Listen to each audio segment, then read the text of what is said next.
सोचना, छोटे से बच्चे का भी अपना अहंकार है, बड़ों का अपना अहंकार है, जवानों का अपना अहंकार है, किशोर का अपना अहंकार है, बूढ़ों का अपना अहंकार है। ध्यान रखना, अहंकार से बचो। मालूम है तुम्हारे मुंह में दांत कितने हैं? कितने दांत हैं? बाजी वाले के क्यों गिन रहे भाई? हैं 32 दांत है ना। जीभ कितनी है? कितनी जीभ है? दांत कब आते हैं? जन्म के बाद आते कि पैदा पेट से ही आते हैं? बोलो कितने दिन बाद आते हैं? अरे बोलो ना महावीर, यार तुम्हारे बच्चे हुए हैं, तुम हमारे वाले महावीर थोड़ी हो बिना बच्चे वाले। कितने दिन में दांत आते हैं? साल भर में, 6 महीने में। देखो मुझे एक्सपीरियंस नहीं है। 8 महीने में। डीवी जी क्या बोले, अब तो जा रहे हैं महाराज, दांत आने की बात क्यों कर रहे हैं? दांत जो आते हैं साल भर बाद आते हैं, 6 महीने में आते हैं, किसी के 8 महीने में आते हैं। और एक बात याद रखना, आते बाद में है, उखाड़े पहले जाते हैं। बुढ़ापे में निकाल लिए जाते। जीभ कितने बार बाद आती है जन्म के? बोलो 7वीं आती है ना। कब निकाली जाती है? कभी नहीं। ध्यान रखना, दांत कठोर हैं। जो कठोर होता है अहंकार में होता है, वो बाद में आता है और पहले उखाड़ा जाता है। और जो जीभ होती है वह मुलायम होती है, वह सॉफ्ट होती है, जन्म से साथ आती है, मृत्यु तक साथ निभाया करती है। ध्यान रखना, जीभ कभी गिरती नहीं। हाँ, पकवान पे गिर जाए वो अलग चीज है। ध्यान रखना, जीभ कभी नहीं गिरती, दांत उखाड़ लिए जाते हैं। इसलिए एक सूत्र मैं आपको देता हूँ, जो अकड़ता है उसको यमराज बहुत जल्दी पकड़ता है। ध्यान रखना, यमराज जल्दी पकड़ा। दांत कठोर हैं, यमराज बहुत जल्दी पकड़ता है उनको। दांतों की तरह कठोर नहीं, जिह्वा की तरह मुलायम बनने का जीवन में प्रयास करिए। अहंकार अकड़ में जीता है। एक बार क्या हो रहा था, एक बेलनाधार होता है, जानते हैं, जिसपे रोटी नहीं। अनिल जी तुम बड़ा एक्शन करके बता रहे कि रोज यही काम करते हो क्या? वो यूं करके बता रहे, पत्नी बाजू में है। पत्नी कह रही बताओ ना तुमको क्या सिखाया इतने साल में। क्या बात है, बाल एक भी नहीं है, बहुत अच्छे तुम लगते हो मुझे। फर्क इतना ही होता है कि बचपन में मम्मी हाथ फेरती है तो बाल आते हैं, जवानी में पत्नी हाथ फेरती है तो बहुत प्यार है तुम दोनों में आपस में। प्यार का प्रतीक है। मेरी तरफ मत देखना, मैंने तो मेहनत से उखाड़े हैं। ध्यान रखना, किसी ने हाथ फेर के थोड़ी उखाड़ा है। ध्यान रखना, विचार करना है, सोचना है। अहम में जीता है आदमी, अकड़ में जीता है। बेलनाधार था, रोटी बेली जा रही थी। वो छोटे छोटे बनाते ना, क्या होता है वो, समझ गए ना? ध्यान रखना, उसको लेकर यूं यूं किया जा रहा था। रोटी घूम रही थी, गोल गोल गोल गोल, बढ़ते जा रही, बढ़ते जा रही, बढ़ते जा रही। उसने तवे से कहा, ओ काले कलूटे, ओ कालिया। तवे ने कहा क्या हुआ? बोले देख मैं कितनी गोरी हूं, मैं कितनी सुंदर हूं, मेरा रूप देखो। तू अपना देख, पूरा काला हो रहा है। तवे ने कुछ नहीं कहा, बेचारा चुपचाप। अब काला है तो है, चीकू काला, क्या कर सकते हैं, सरनेम काला। अब काला है तो है, अब क्या करे? गोरे बदन पे अकड़ रही थी रोटी। मैं गोरी हूं, मैं कितनी सुंदर हूं, मैं कितनी मुलायम हूं, कितनी सॉफ्ट हूं। उसने कहा देख मैं इतनी सी आई और बिलते बिलते इतनी बड़ी हो गई।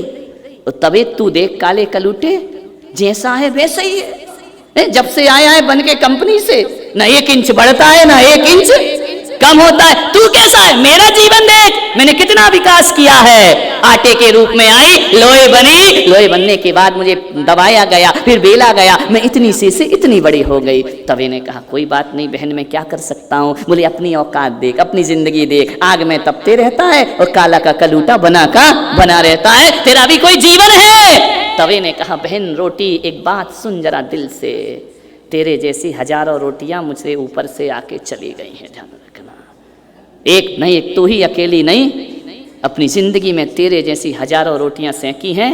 और जो जो रोटी मुझ पर अकड़ी है ना, मैंने उनकी दुर्दशा थाली में देखी है। समझ में आ रहा कि नहीं आ रहा है? कि जब थाली में जाती है और तेरे कितने टुकड़े किए जाते हैं। तुझे तोड़ा जाता है, तुझे 4 टुकड़े किए जाते हैं, और जिनका दांत ना होना उनके लिए तुझे मसल दिया जाता है। देख गोरी रोटी, ज्यादा अकड़ने की कोशिश मत कर, मैं काला हूं लेकिन तेरे जैसी दुर्दशा मेरी होती नहीं है, ध्यान रखना। क्या औकात है तेरी, टुकड़े टुकड़े होते हैं तेरे अहंकार के, तेरी अकड़ के टुकड़े हो जाते हैं जब भी तू किसी की थाली में जाकर बैठती है। मैं जैसा था वैसा हूं और वैसा ही रहूंगा, ज्यादा मत अकड़ो, ध्यान रखना। किस बात पे अकड़ता है? एक पत्थर था, पहाड़ से गिरा, लुढ़कते लुढ़कते लुढ़कते लुढ़कते गुलाब के पौधे के पास पहुंच गया। कली ने देखा, मुस्कुराई, बोले पागल, क्यों दर दर की ठोकरें खाता है? जो आता है वो तुझे लात मारता है, पैर के जूते की नोक से तुझे नीचे लुढ़का दिया करता है, ये तेरी जिंदगी है? पत्थर कुछ ना बोला। कली अकड़ रही थी, इठला रही थी अपने सौंदर्य पर। एक आदमी वहां से निकला, उसने देखा पत्थर बहुत सुंदर है, किसी ने उस पर लात मारी, किसी ने जूतों की ठोकर मारी, देखा कि पत्थर सुंदर है, शिल्पी गया, उठाया, तराशा, भगवान बना दिया पत्थर को। पत्थर आकर मंदिर में विराजमान हुआ, प्रतिष्ठा हुई, और जब मंदिर का वह सड़क का पत्थर भगवान बन गया ना, तो उस कली जो आज फूल बन चुकी थी, एक पुजारी तोड़ता है और पत्थर की मूर्ति के चरणों में लाके रख देता है। मूर्ति फूल को देखती है और कहती है कि देख फूल, कभी तूने मुझे व्यंग किया था ना, कभी मैं तेरे चरणों में पड़ी थी और आज तू मेरे चरणों में पड़ा है, जिंदगी इसी का नाम हुआ करता है, आज तू मेरे चरणों में पड़ा है। अरे देख कली, उस दिन बड़ी इठला रही थी ना कि तेरी क्या औकात है, कली देख तू चरणों में पड़ी है और मैं दुनिया का भगवान बना बैठा हूं, सारी दुनिया मुझे पूजे। जिंदगी कब किस्मत कब करवट बदल ले कोई भरोसा नहीं, ध्यान रखना। हमने सुना है कि रातों रात लाखपति खाकपति हो जाते हैं, ध्यान रखना।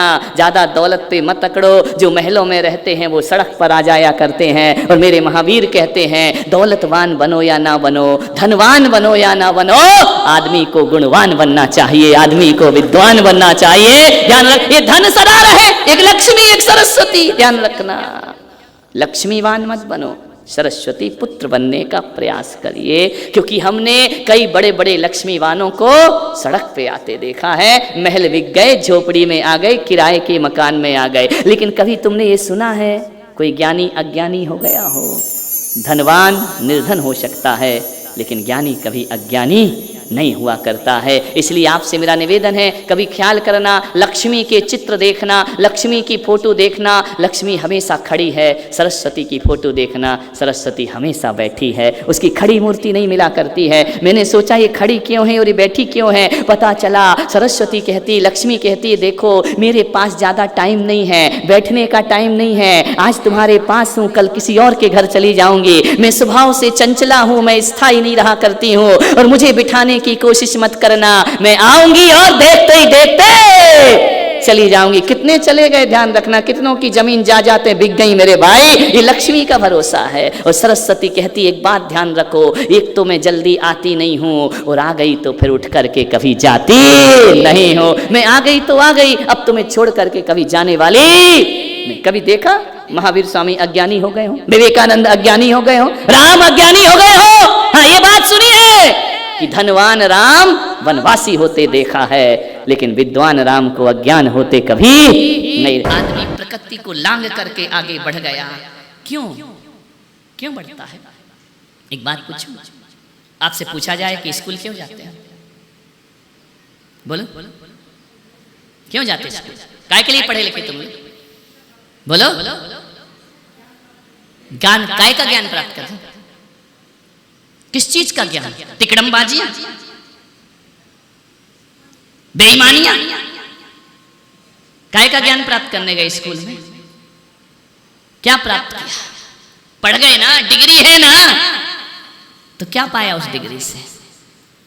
बोलो, क्यों पढ़ते हो, क्यों स्कूल जाते हो, कौन सा ज्ञान प्राप्त करने जाते हो? कोई ज्ञान नहीं, नंबर पाने को जाते हैं, एक प्रमाण पत्र पाने को जाते। क्यों चाहिए ये प्रमाण पत्र? आजीविका, जॉब लग जाए, बिजनेसमैन बन जाऊं, पढ़ जाऊंगा तो बहुत अच्छा होगा, बहुत सुकून मिलेगा। आप बताइए पढ़ने के बाद कितनी देर सुकून मिलता है, फिर नया टेंशन शुरू। बेटा पढ़ तो गया, जॉब नहीं लग रही है। शांति के लिए पढ़ा था ना, लेकिन शांति मिली क्या? जॉब लग गई, अब शांत हो गया क्या? बोलो, अब क्या चाहिए उसको? क्यों भाग रहा है आदमी? किस चीज की तलाश है? आपसे पूछता हूं, क्या चाहिए तुमको? नौकरी चाहिए थी ना, मिल गई ना, अब शांति क्यों नहीं? अब छोकरी भी चाहिए, है ना? शादी तो होना चाहिए ना। काय के लिए? कि एक बीबी आ जाएगी, खाना आना बनाएगी, फिर हम शांति से आ गई। कितने दिन की शांति? बोलो बोलो। शादी होकर आई, आ गई ना, 1 साल चंद्रमुखी, बिल्कुल जो तुम कहोगे वही करेगा। इधर बैठ जा, ओके, इसके पैर पड़ ले, ठीक है, क्या चंद्रमुखी आई है, इसका सम्मान करेंगे। जो आप कहोगे, जो तुमको हो पसंद वही बात कहेंगे। और तुम दिन को अगर रात कहो, बस 1 साल, 1 साल बाद सूरजमुखी। अब जो तुमको हो पसंद वही बात कहेंगे, और तुम दिन को अगर रात कहो तो हम दिन ही कहेंगे। हम रात काय को कहेंगे? पागल है क्या? मेंटली डिस्टर्ब लाया है क्या? मैं काय को रात कहूंगी? दिन है तो दिन और रात है तो रात है। पहले साल चंद्रमुखी, दूसरे साल सूरजमुखी, तीसरे साल अथ श्री महाभारत कथा ज्वालामुखी। समझ में आ रहा? भड़क जाएगी, थोड़ा सा छेड़ के बताओ, बोलो जरा थोड़ा सा, 1 के 10 सुनाएंगे। कितना भी बुद्धिमान हो, कितना भी ज्ञानी हो, कितना भी बड़ा सेना का कमांडर हो, कितना भी बड़ा राष्ट्रपति बन जाए वो आदमी, पत्नी तो यही कहती है, तुम में तो अकल है नहीं। जानो बेचारा उतना बड़ा देश चला रहा है, वो बीवी कह रही तुम में तो 2 कौड़ी की अकल। अब पति भी कह देता है, सही कह रही है, यदि अकल होती तो तुझसे शादी क्यों करता? यही तो अकल नहीं थी मुझे। विचार करिए, सोचना है, विचार करना। क्या चाहिए? पत्नी आ गई, अब नया टेंशन, रिजल्ट नहीं आया तो 5 साल हो गए, मोहल्ला परेशान, पड़ोसी परेशान, होते नहीं है, इलाज कराओ। अरे जिसके नहीं हो रहे उसको इतना टेंशन नहीं जितना पड़ोसी को टेंशन हो रहा है कि इसको बच्चा क्यों नहीं है। तुझे क्या लेना देना उसका बच्चा? वो तेरा बुढ़ापे का साथी बनेगा क्या? लेकिन बड़ा महिलाओं को बड़ा मजा आता है, जय जय नाथ परम गुरु होय। क्यों हुआ नहीं तेरी बच्ची को? कितने साल हो गए? 10 साल हो गए ना, कुछ करा ले। कंचन झारी निर्मलनी पूजो जिन बर, हमारे यहाँ भी ऐसा ही था, जिन गंभीर परम गुरु होय लड़का मांगे। ये शांति है।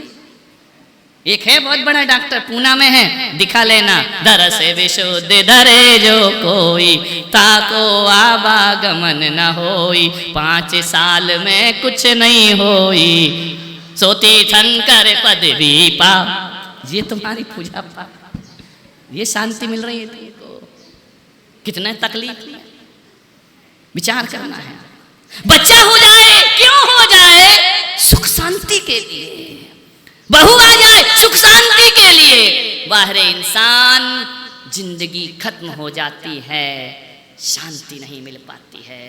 इसका मतलब ये आत्मा किस शांति को तलाश रही है? वह हर जन्म में पदार्थों को पकड़ती है, इंद्रियों के विषयों को पकड़ती है। इसमें सुख मिलेगा, फिर उसमें नहीं मिलता, फिर उसमें सुख मिलेगा, फिर उसमें नहीं मिलता, फिर और आगे बढ़ता है, उसमें सुख मिलेगा। मृग मरीचिका, ध्यान रखना, दूर से पानी चमक रहा है लेकिन भागता है हिरण, भागता है। अरे पागल हिरण, वहां कुछ पानी आनी नहीं है। इन संसार में थोड़ी रिश्ते निभाना, थोड़ी जिम्मेदारियां। नादान मूर्ख, जिंदगी शांति, मर जाएगा और मरने के बाद तेरी शांति मिलेगी नहीं, इस समाज को शांति की प्रार्थना करना पड़ेगी इसको।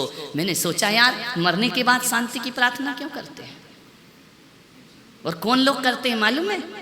जिनने जिंदगी भर उसे अशांत किया है, वो एक लेटर बनाते हैं, हाय भगवान इनकी आत्मा को शांति प्रदान करे। मैंने कहा ये आदमी भगवान से क्यों कह रहा है? क्योंकि मैं तो इसे जिंदगी भर दे नहीं पाया, भगवान दे दे तो दे दे। आदमी सोचता है कि सारे लोग शोक सभा करेंगे, शांति की प्रार्थना करेंगे। किस नादानी में हो, जीवन तो अशांति में बीता है, जीते जी शांत नहीं हुआ, वो तुम्हारी प्रार्थनाओं से भी शांत होने वाला नहीं है। वो अशांति में ही जी रहा है, ध्यान रखना, वो अशांति में चला गया। ये भी एक फॉर्मेलिटी है, ध्यान, किसी को कुछ लेना देना थोड़ी है, शांत रहे चाहे मरे। अपने को तो आज तीसरा है, 2 बजे दुकान जाना है, ध्यान रखना। थोड़ा जल्दी कर लेते तो अच्छा था, बोले क्यों बोलते आज मार्केट है ना, थोड़ा तेरे की शांति तुम्हारी। मैंने सोचा कि यार ये आदमी को मरने के बाद शांति की प्रार्थना क्यों करता है? हिंदुस्तान कोई मूर्ख देश तो है नहीं, बुद्धिजीवी देश है। ये मरने के बाद शांति की प्रार्थना क्यों करता है? क्योंकि आदमी ये सोचता है कि नादान जिंदगी भर शांत नहीं हुआ, अब शांत क्या होगा, अब भगवान इसको थोड़ी सी शांति प्रदान कर दे। मान्यवर, तुम्हें मालूम है ना वो एक बात, एक सेठ का चातुर्मास हो रहा था किसी शहर में। सेठानी रोज मंदिर जाती, सेठ नहीं जाता। सेठानी ने कहा चला कर। सेठानी को उसकी शांति से कुछ लेना देना नहीं था, वो सबके सेठ जाते थे, मेरा नहीं जाता, ये तकलीफ थी। उससे कुछ लेना देना नहीं था कि तुझे धर्मात्मा बनना है नहीं बनना है, तू जाने तेरा काम जाने। परेशानी ये है कि पड़ोसी का जाता और मेरा नहीं जाता, तो मुझे समाज में थोड़ा नीचा देखना पड़ता है। उसे अपनी शांति चाहिए थी, उससे तो कुछ लेना ही देना नहीं था।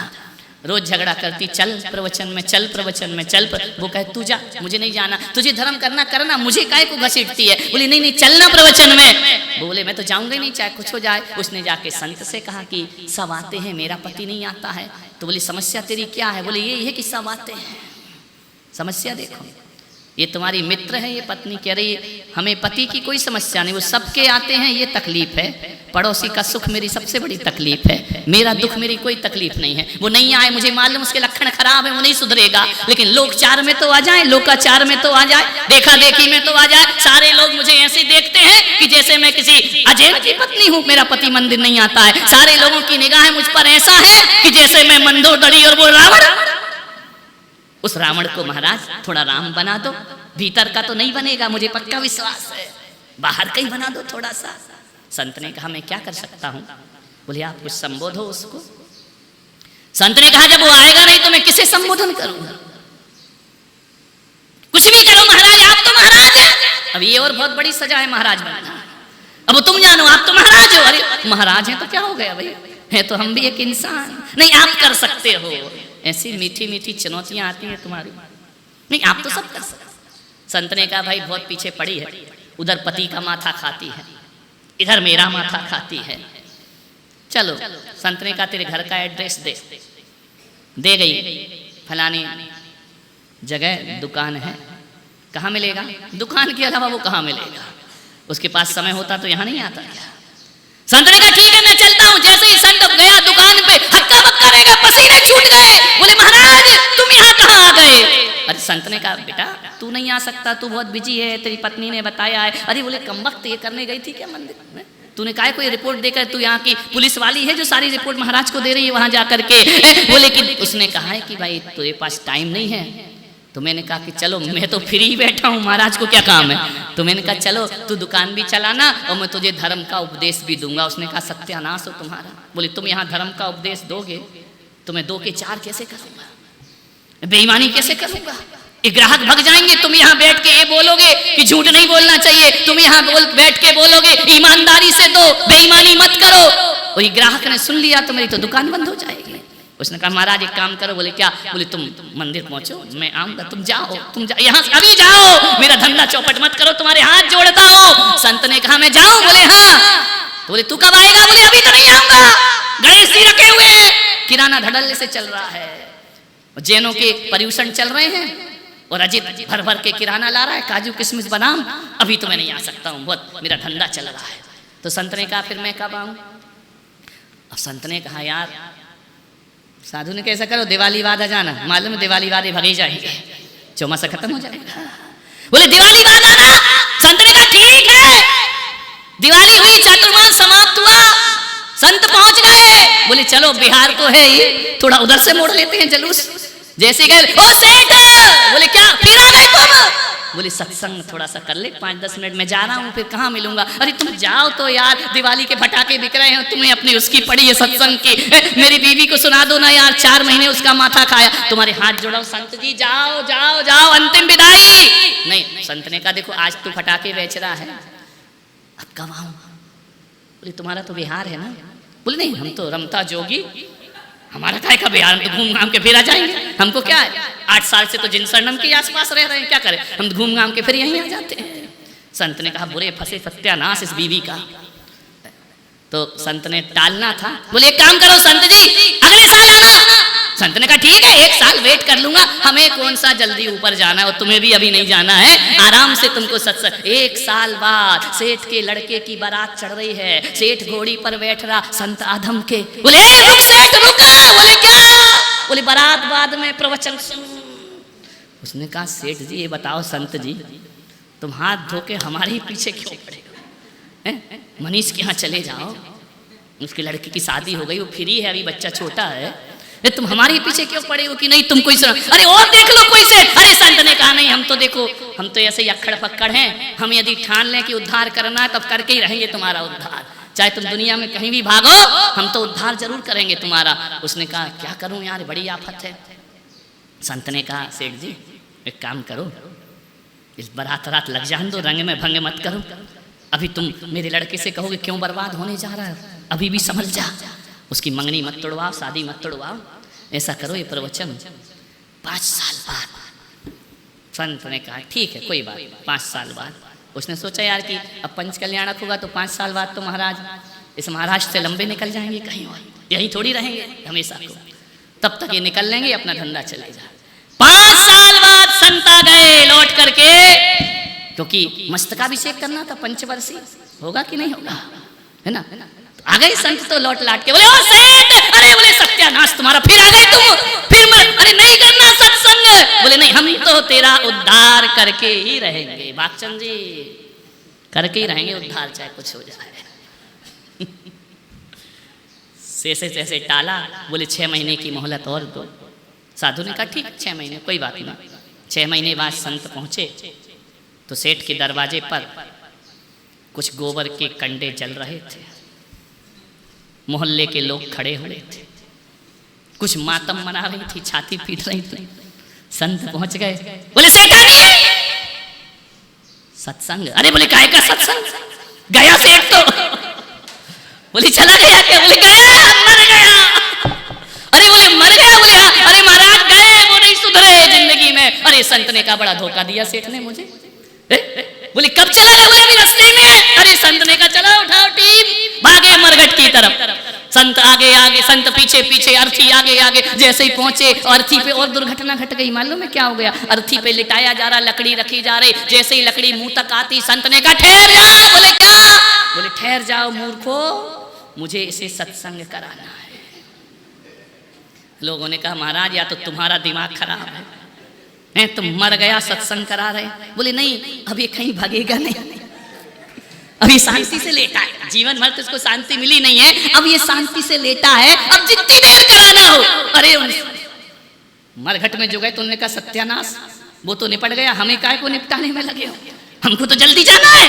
बोले नहीं नहीं रुको रुको, इसको सत्संग करा दूं, मेरा संकल्प था कि इसको सत्संग जरूर कराऊंगा। लोगों ने कहा देवसाले भी खड़े थे वहां, बोले यार जल्दी निपटाओ, हमको दूध आ रहा है, दूध की गाड़ी आने वाली है, तुम इसको सत्संग। बोले एक तरफ ले गए वो पकड़ के, महाराज हुमड़ जी आए। बोले महाराज महाराज रुको। बोले क्या है? बोले काहे को मुर्दों में समय बर्बाद कर रहे हो, ये क्या सत्संग सुनेगा? संत ने कहा हुमड़ जी जरा ध्यान से सुनो। बोले हाँ। बोले मैं इसे सत्संग जरूर सुनाऊंगा। तो बोले मुर्दा कभी सुनता है क्या? संत ने कहा तुम जिंदा हो ना? बोले हाँ, मैं मुर्दे के बहाने तुम जिंदों को सुनाने आया हूँ कि देखो इसको जीवन भर टाइम नहीं मिला और आज ये दुनिया से चला गया, और तुम भी यही कहते कहते मर जाओगे, तुमको भी वक्त मिलने वाला। जीवन में कभी किसी को शांति मिलती है क्या? अरे जब तलक है जिंदगी फुर्सत न होगी काम से, और कुछ समय ऐसा निकालो प्रेम कर लो राम से। संयम में जीवन मनाओ। जैसे ये समय नहीं कहते कहते मर गया, वैसे तुम जिंदा लोग भी कहते कहते मर जाओगे, ध्यान रखना। और जिंदगी में कोई परिवर्तन आने वाला नहीं है। लोगों ने शोक सभा रखी, सेठ की आत्मा को भगवान शांति दे। मैंने कहा सेठ की आत्मा को भगवान शांति नहीं देगा, मैं मुर्दों को शांति नहीं, मैं तो जिंदों को शांति देने का प्रयास करता हूँ। विचार करिए, मैंने एक सभा में ऐलान किया कि जब मेरी समाधि हो जाए ना, होगी, उसमें डरने की क्या बात है, कराने को इतने सारे बैठे, ये सब बैठे ही तो हैं कि ये जाएं।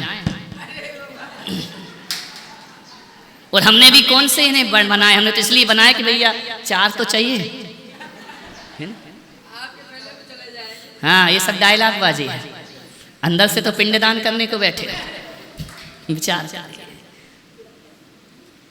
मैंने एक सभा में अनाउंसमेंट कर दिया और आज भी कर रहा हूं, एक ना एक दिन तो समाधि होगी। कहां होगी ये मुझे नहीं पता, कब होगी ये मुझे नहीं पता, मगर होगी ये सत्य है, ध्यान रखना।